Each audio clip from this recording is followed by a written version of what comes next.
moved to Mongolia in 2016.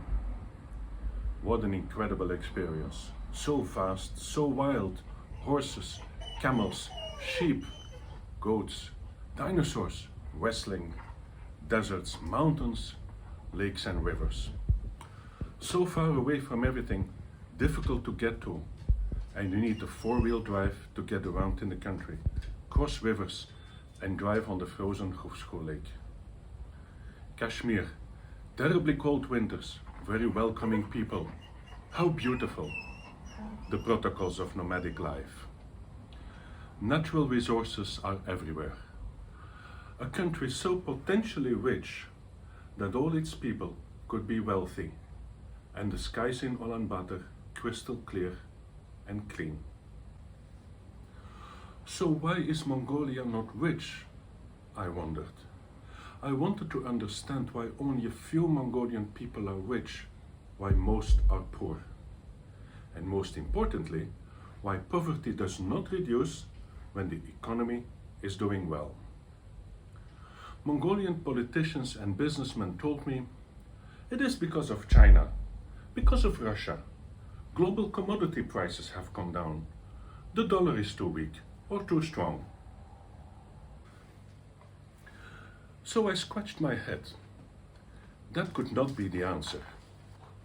For 4 years I walked around, traveled in the country, spoke with ministers and businessmen, worked with chambers of commerce, worked with young people, interviewed, recruited, organized dinners and receptions, gave speeches, and was on Bloomberg television. I got to know the banks, the CEOs, the shareholders, the biggest and the best companies in the country. IMF, Asian Development Bank, EBRD, all others. We spent a lot of time together. And that's how I found out why Mongolia is only potentially rich. So I wanted to find out the real reasons why Mongolia is not rich. And I think I found these reasons.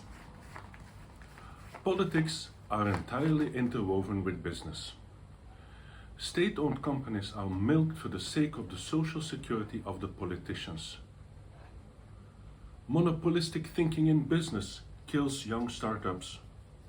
How difficult is it for a country to distribute natural resources? How difficult is it to need foreign companies with deep pockets to help the country to become rich? So I wrote a book about Mongolia, not in the style of National Geographic, not dreaming about animals, steppe and horizons, but in my style. Charming, loving, critical, observing, philosophical, harsh, constructive, humorous, shocking, a thriller sometimes.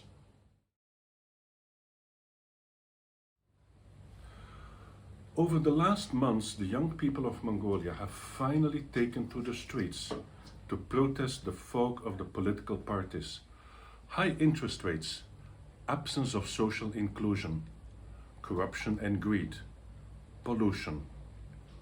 All this is described in my book. It's about Erdenes Tavan Tolgoi, Oyu Tolgoi and Rio Tinto, Erdenet Mining Corporation, Darkhan Metallurgical Plant, ninja gold miners, Genco, Development Bank of Mongolia, developing friends and family, the SME scandal, the banks. My book is about all that. It is warm and friendly, harsh and shocking. Every young person in Mongolia should read it. IMF should read it. All diplomats, aspiring diplomats, economists, all politicians in the country and in China and in Russia, National Geographic and BBC, all expats in the country. You should all read it.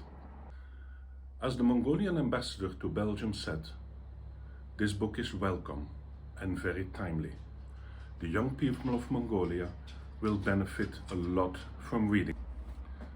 Thank you, Monsudar, for making the Mongolian translation and publication of this important book possible. Thank you, Sangama, Javklan, Chuka and Hiski for all your information. Thank you, Tomasz, Oyu, Art, from my son Baterden and so many others for making this possible. Put on your running shoes and buy the book. Thank you.